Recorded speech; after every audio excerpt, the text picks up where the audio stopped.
तो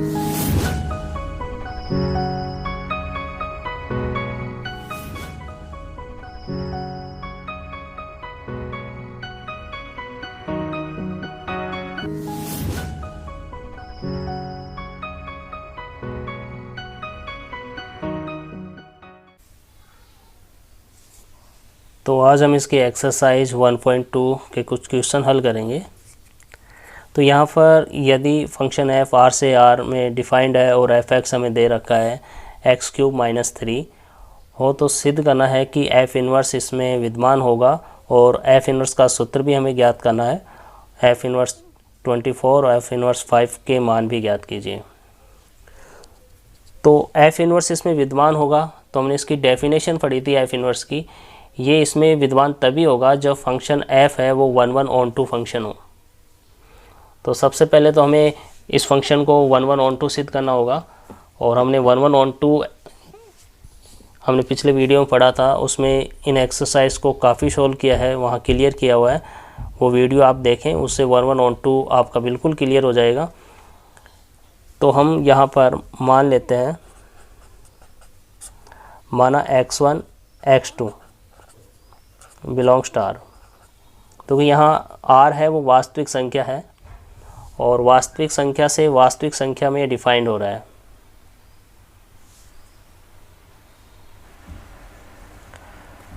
यहाँ पर x1 x2 belongs to r है, जो r यहाँ पर प्रांत है इस फंक्शन का, r से r में। और यहाँ फंक्शन f(x) ये हमें दिया हुआ है x³ - 3। तो हम 1 1 के लिए f(x1) = f(x2) ज्ञात करते हैं इसके। अगर ये 1 1 फंक्शन है तो यहाँ पर f(x1) के लिए x1 और f(x2) के लिए x2, यानी x1 x2 इसके बराबर होंगे। तो f(x1) इसके फंक्शन में रखेंगे x1³ - 3 = x2³ - 3।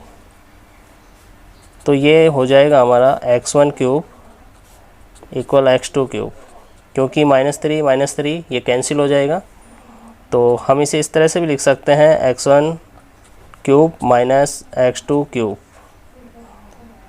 = 0। तो यहाँ पर देखिए x1³ - x2³ इसका फॉर्मूला है x1 - x2 x1 square plus x1 × x2 plus x2 square = 0। ये जो भाग है ये द्विघातीय समीकरण है, और द्विघातीय समीकरण की मदद से भी हम इसे देख सकते हैं कि ये इसका काल्पनिक भाग है। तो काल्पनिक भाग, यहाँ बात हो रही है फंक्शन r से r वास्तविक संख्या से, तो हम इसके काल्पनिक भाग को छोड़ देंगे। अगर ये कॉम्प्लेक्स से कॉम्प्लेक्स नंबर में बात हो रही होती तो हम इसे भी शामिल करते, इस पार्ट को भी, लेकिन इस पार्ट को हम यहाँ छोड़ देंगे क्योंकि ये काल्पनिक भाग है। तो ये हो जाएगा x1 - x2 = 0, यानी x1 = x2। तो इससे हम कह सकते हैं कि ये 1 1 फंक्शन है। तो हम कह सकते हैं कि f इज़ 1 1 फंक्शन। f हो जाएगा इसका 1 1 फंक्शन। अब ऑन टू के लिए देखते हैं हम इसे।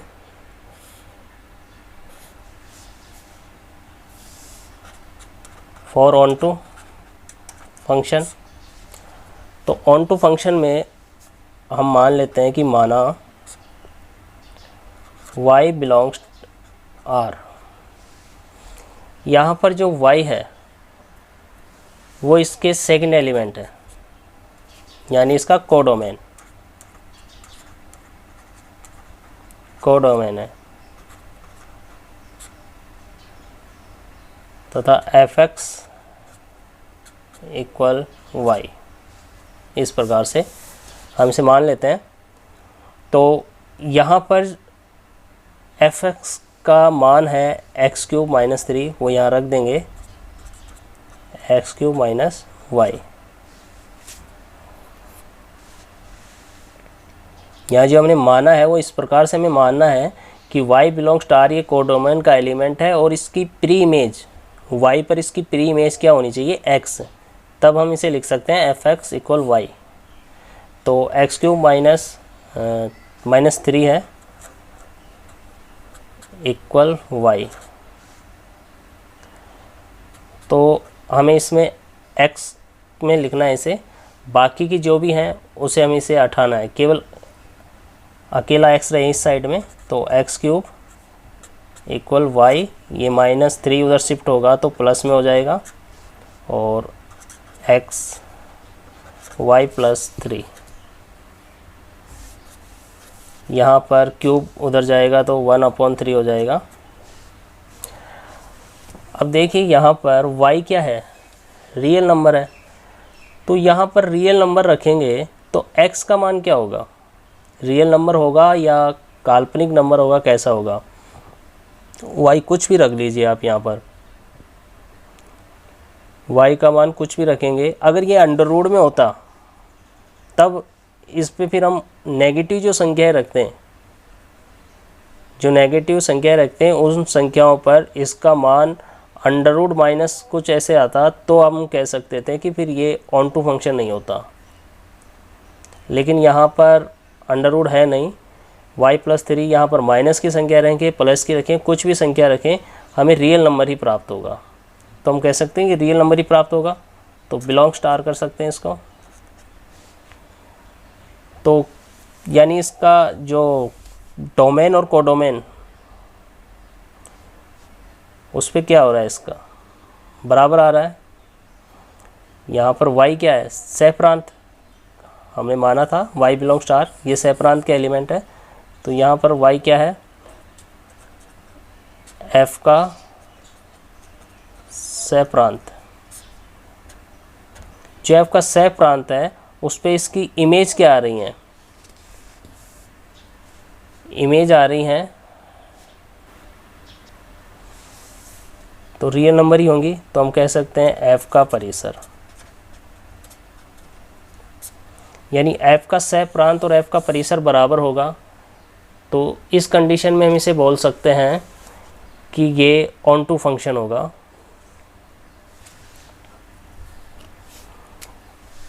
यहाँ पर y के प्रत्येक अवयव, y के प्रत्येक अवयव पर प्रांत, प्रांत जो इसका r है, प्रांत r में इसका पूर्व प्रतिबिंब प्री इमेज होगी। इसलिए हम इसे कह सकते हैं कि f is onto function, f क्या होगा, ऑन टू फंक्शन होगा। तो यहाँ पर f11 फंक्शन हो गया, ऑन टू फंक्शन हो गया। तो हम कह सकते हैं कि अगर f11 ऑन टू फंक्शन है तो इसका f इन्वर्स भी होगा इसमें विद्यमान, क्योंकि f इन्वर्स की हमने डेफिनेशन पढ़ी थी, वो यही कहती है कि अगर f11 ऑन टू फंक्शन है तो f इन्वर्स होगा उसका, कि f एक एकक की आच्छादक फलन है, तो f इन्वर्स भी विद्यमान होगा।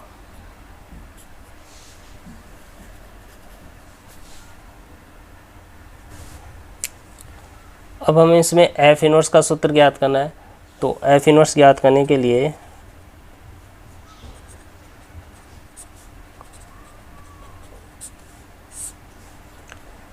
तो हम मान लेते हैं कि माना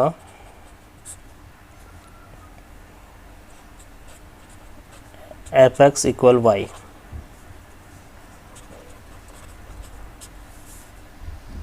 तो ये 1 1 ऑन टू फंक्शन है तो इसमें एफ इन्वर्स भी होगा।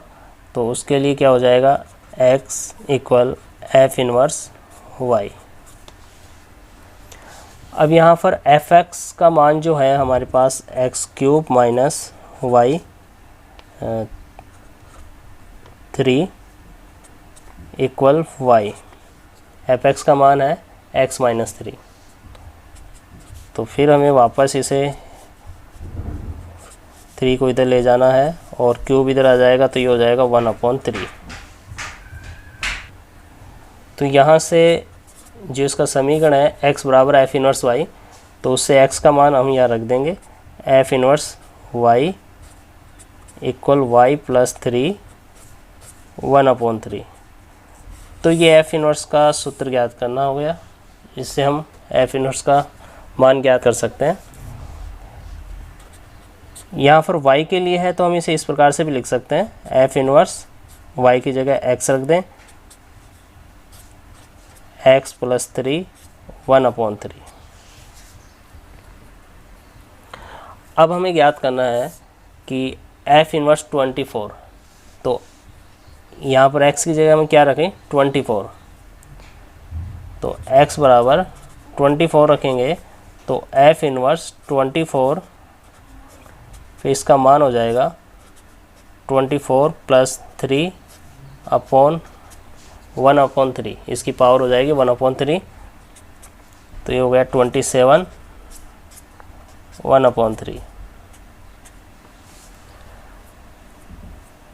अब यहाँ पर 27 को हम क्या लिख सकते हैं, क्योंकि 27 के फैक्टर क्या होंगे 3, इस प्रकार से लिख सकते हैं, 3 को 3 से इंटू किया तो 9, 9 को 3 से किया तो 27, तो 3 की पावर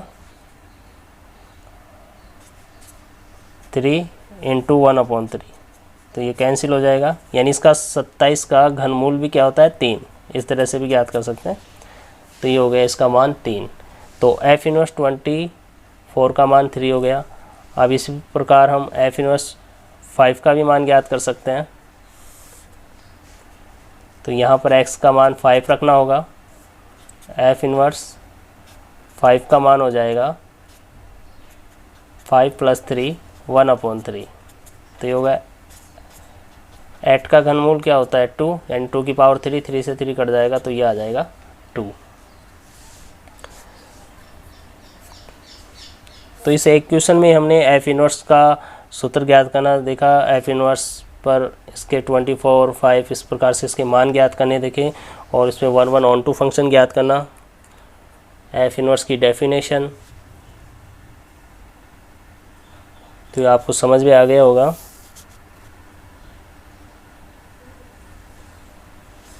ये क्वेश्चन है आपकी एक्सरसाइज 1.2 का क्वेश्चन नंबर 4। यहाँ पर set A, set B, set C दे रखा है।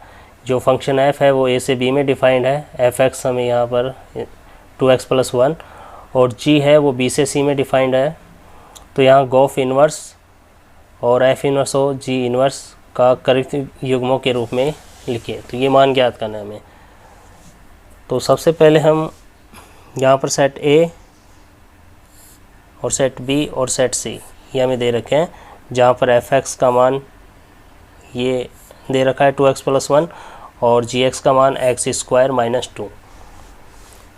तो देखिए गोफ है, जो गोफ फंक्शन है वो किस में डिफाइंड होगा, गोफ फंक्शन a से c में डिफाइंड होगा। तो गोफ फंक्शन हो जाएगा इसका a से c में डिफाइंड। अब यहाँ पर गोफ x का मान हम इसे लिख सकते हैं g ऑफ एफ एक्स।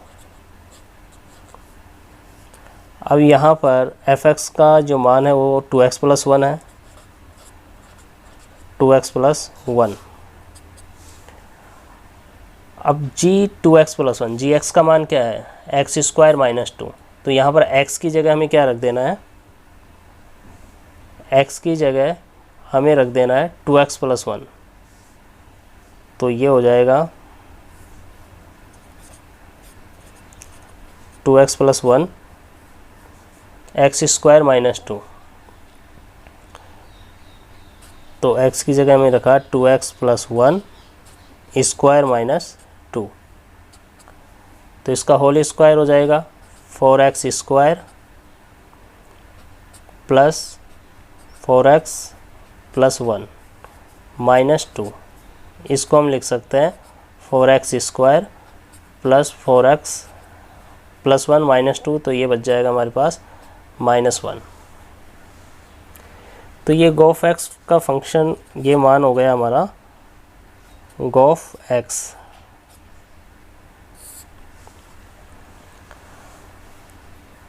अब हमें, क्योंकि गोफ x ए से सी में डिफाइंड है, तो ए के एलिमेंट रखें तो इसकी जो इमेज आएगी वो किस में हो, सी में।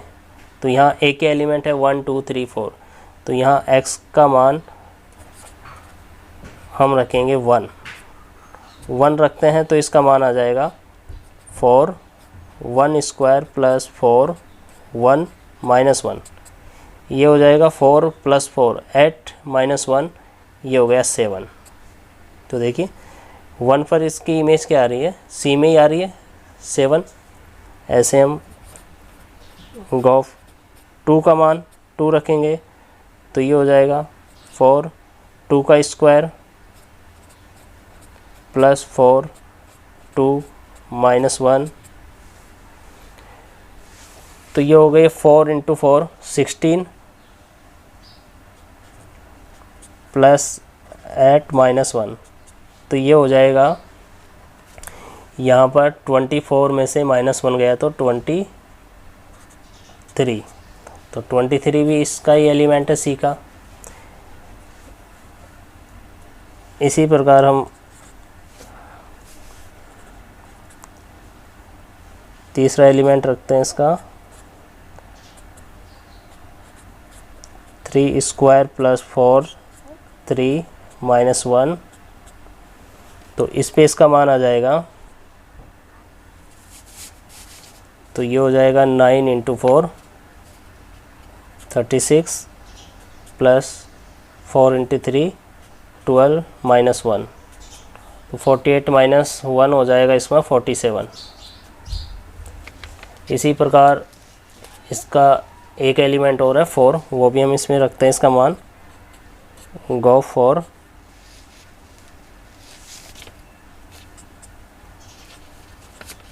यहाँ 4 का स्क्वायर प्लस -1, 4 × 16 ये हो जाएगा 64 प्लस 4 को 4 से इंटू करेंगे तो ये हो जाएगा 16 -1, तो 64 प्लस 16 हो गया 80, 80 में से माइनस गया तो ये हो गया 79। तो इसकी सभी इमेज 7 23 47 79 एलिमेंट सी में आ रही है।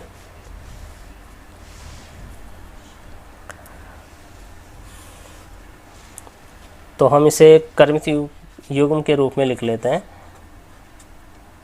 जो गोफ का मान है,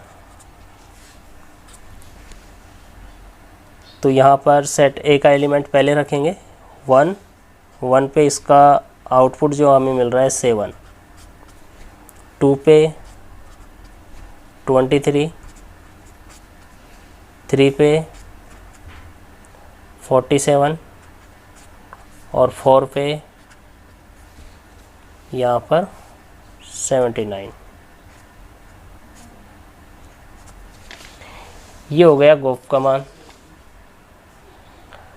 अब गोफ एक की आच्छादित है इसलिए इसका प्रतिलोम भी होगा, क्योंकि अगर इसमें एफ इनवर्स एफ एक की आच्छादक फलन है, जी एक की आच्छादक फलन है, तो गोफ भी एक की आच्छादक फलन होगा। तो हम इसका गोफ इनवर्स ज्ञात करें।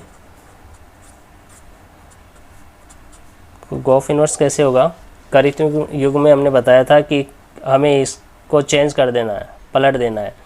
1 7 है तो इसको 7 1, इसको उल्टा कर देना है, तो ये हो जाएगा 7 1 23 2 47 3 79 4। तो ये इसका गोफ इनवर्स हो गया।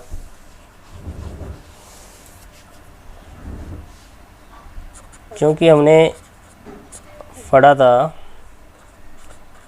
एक प्रमेय में कि गोफ इनवर्स और एफ इनवर्स और जी इनवर्स ये बराबर होते हैं। तो ये बराबर होते हैं, तो यहाँ पर एफ इनवर्स और जी इनवर्स का मान भी क्या होगा, सेम यही आ जाएगा, 7 1 23 2 47 3 79 4। एक क्वेश्चन और देख लेते हैं हम इसी एक्सरसाइज से।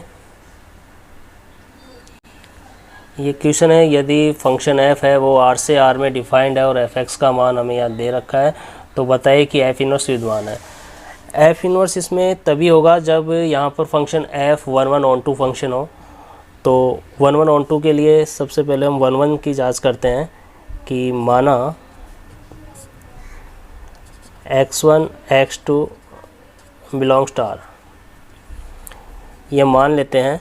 और तो फिर इसमें fx1 1 1 के लिए हमें fx1 fx2 ये सिद्ध करना होगा कि इसमें x1 बराबर x2 हो। तो fx1 पर इसका मान हो जाएगा cos x1 + 2 cos x2 + 2, ये हमारे पास इसका मान हो जाएगा। अब हम एग्जाम्पल के लिए यहाँ पर ले लेते हैं 0 और 2 पाई। 0 और 2 पाई ये भी रियल नंबर है, तो बिलोंग्स टू r। लेकिन यहाँ पर 0 और 2 पाई बराबर नहीं है, ये हम जानते ही हैं। तो देखिए यहाँ पर हम पहले तो ये मान लेते हैं कि ये x1 है और ये x2 है। तो यहाँ पर x1 का मान 0, जो 0 भी रियल नंबर है, तो इस पर fx1 का मान क्या हो जाएगा, fx1 का मान cos x1 + 2, यानी cos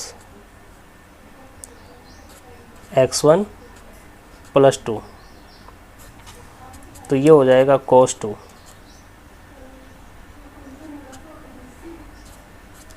ये इसका मान आ गया। अब हम x2 के लिए देखते हैं, x2 2 pi belongs to r, तो fx2 ये हो जाएगा cos 2 पाई + 2। अब जबकि हमें पता है cos 2 पाई + 2, 2 पाई + 2 कौन से पार्ट में आता है, पहले पार्ट में आता है, और पहले पार्ट में सभी पॉजिटिव होती हैं। तो 2 पाई के लिए इसका मान क्या हो जाएगा, cos 2। अब यहाँ पर x1 का मान cos 2 आ रहा है, x2 का मान cos 2, यानी ये बराबर है। fx1 fx2 यहाँ पर बराबर है, लेकिन x1 x2 बराबर नहीं है। तो हम कह सकते हैं कि fx1 fx2 बराबर है, लेकिन x1 x2 बराबर नहीं है।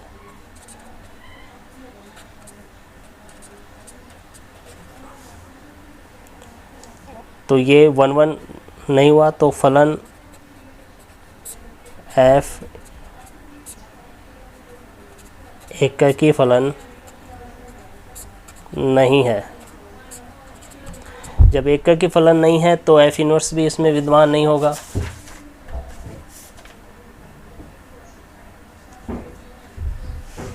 क्योंकि फिर ये एककी आच्छादक फलन नहीं होगा। अतः f एककी आच्छादक फलन नहीं है, अतः f इनवर्स विद्यमान नहीं होगा।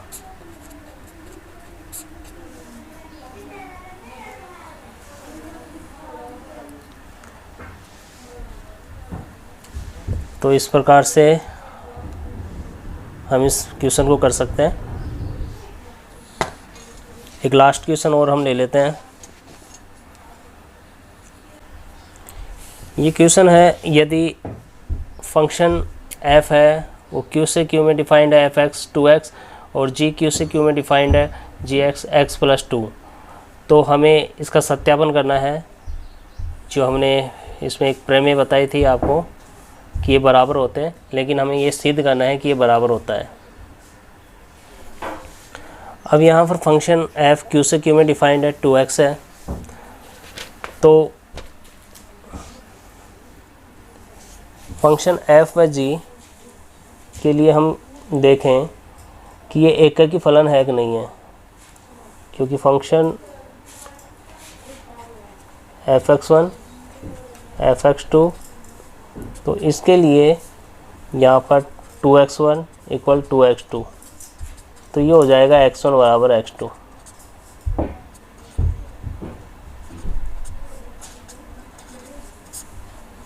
यानी कि ये 1 1 है।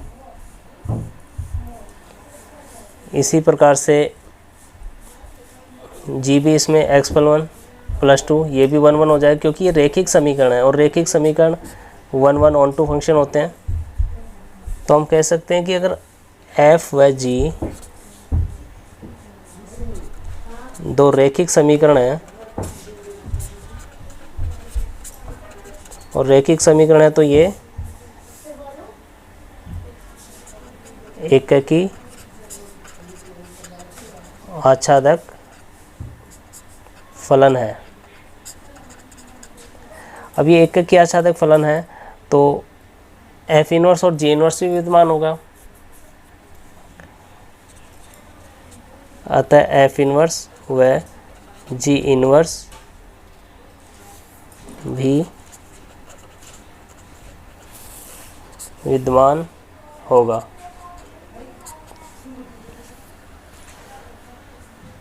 तो यहाँ पर फंक्शन एफ है वो क्यू से क्यू में डिफाइंड है, तो एफ इनवर्स भी किस में डिफाइंड होगा, एफ इनवर्स भी इसका उल्टा क्यू से क्यू हो जाएगा, क्यू से क्यू में डिफाइंड होगा।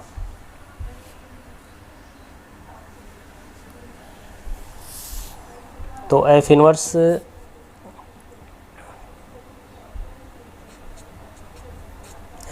y बराबर x,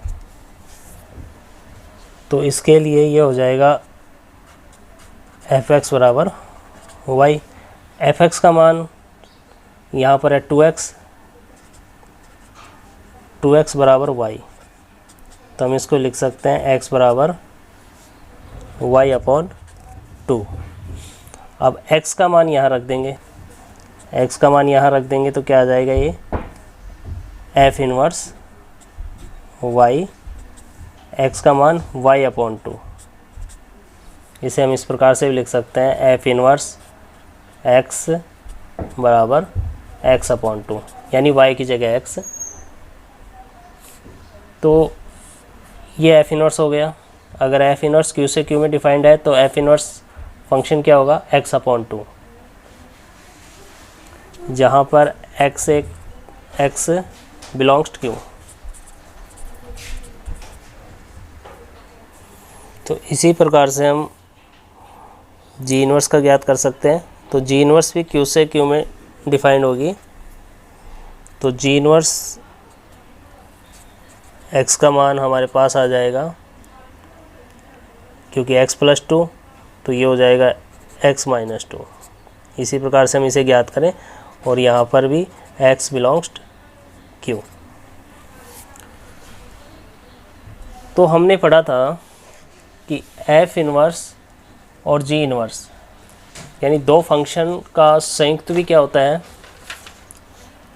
1 1 ऑन टू फंक्शन होता है। क्योंकि दो एककी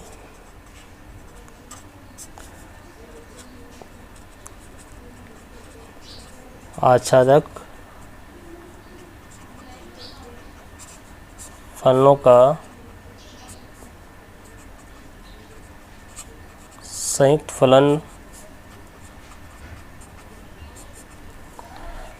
फलन भी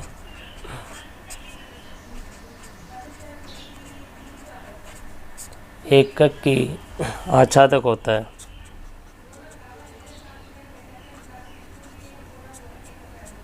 एकक की आच्छादक होता है।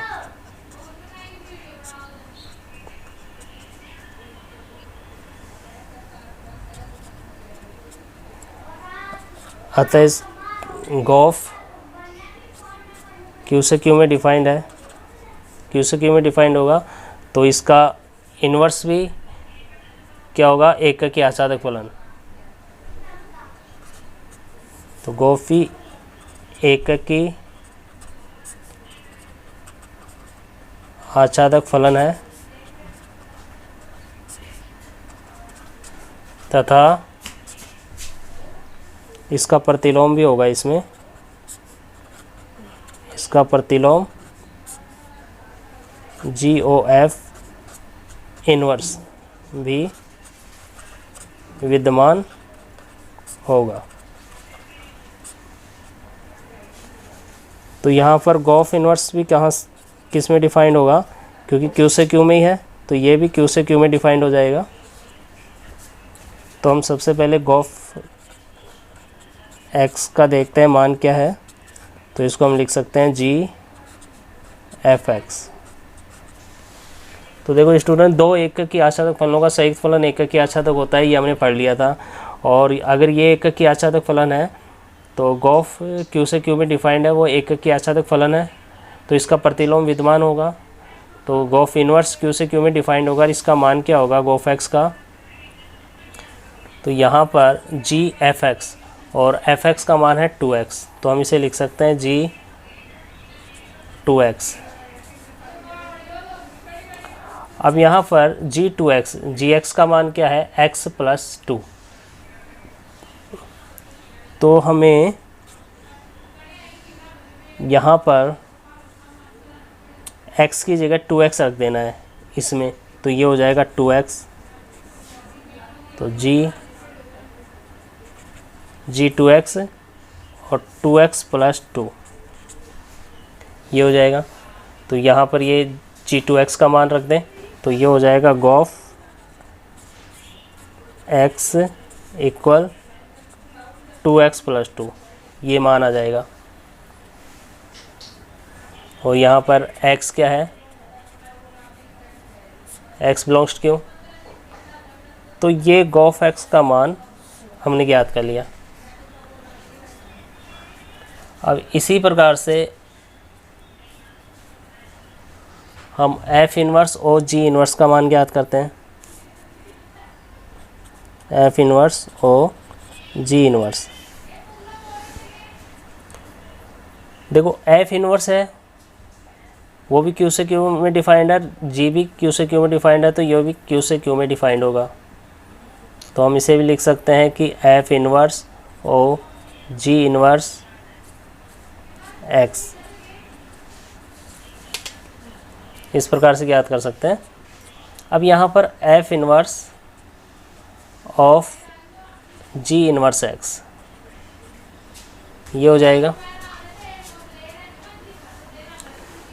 तो यहाँ पर G इन्वर्स X का मान क्या है जो हमने ज्ञात किया था, G इन्वर्स X का मान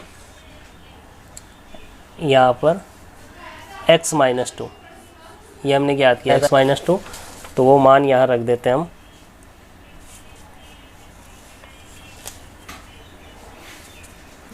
F इन्वर्स x - 2 ये मान हो गया। अब F इन्वर्स x, यहाँ देखिए F इन्वर्स x क्या हो जाएगा, F इन्वर्स का मान कितना है, F इन्वर्स x का मान x/2 है। और हमारे पास जो मान है F इन्वर्स x - 2, x की जगह हमें x - 2 रख देना है यहाँ पर। तो F इन्वर्स x - 2, तो x की जगह x - 2, x - 2/2, तो ये हो गया F इन्वर्स का मान। तो यहाँ पर F इन्वर्स और G इन्वर्स X का मान क्या हो जाएगा, F इन्वर्स और G इन्वर्स X का मान, इसका मान हमने ज्ञात कर लिया, F इन्वर्स x - 2/2 ये रख देंगे यहाँ पर मान x - 2/2। यहाँ पर भी x बिलोंग्स टू Q है। तो ये समीकरण 1 आ गया और ये समीकरण 2। तो समीकरण 1 व 2 से हम देखते हैं। समीकरण 1 जो है वो गोफ एक्स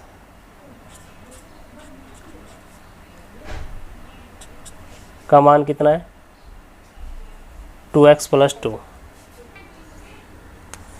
यहाँ पर हमें गोफ एक्स का मान ज्ञात कर लिया, यहाँ पर गोफ इन्वर्स एक्स का मान भी हमें ज्ञात करना था, क्योंकि हमें गोफ इन्वर्स का मान चाहिए। तो गोफ इन्वर्स का मान क्या हो जाएगा, इसे हम एफ इन्वर्स एक्स का जैसे मान ज्ञात करते हैं उसी प्रकार से इसको y के बराबर मान लेंगे। तो ये हो जाएगा x y - y/2, क्योंकि इसको y के बराबर मान के हम हल करें, जैसे अपने एफ इन्वर्स का सूत्र ज्ञात करने का फॉर्मूला जैसे बनाया था उसी से। तो ये गोफ इन्वर्स का मान हो जाएगा x - 2। तो यहाँ पर गोफ इन्वर्स x समीकरण 1 में x - 2 और यहाँ पर भी x - 2।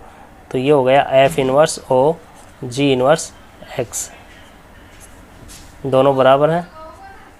और यही हमें सिद्ध करना था कि गोफ इन्वर्स जी इन्वर्स ये बराबर है। तो ये हमें सिद्ध करना था, हैंस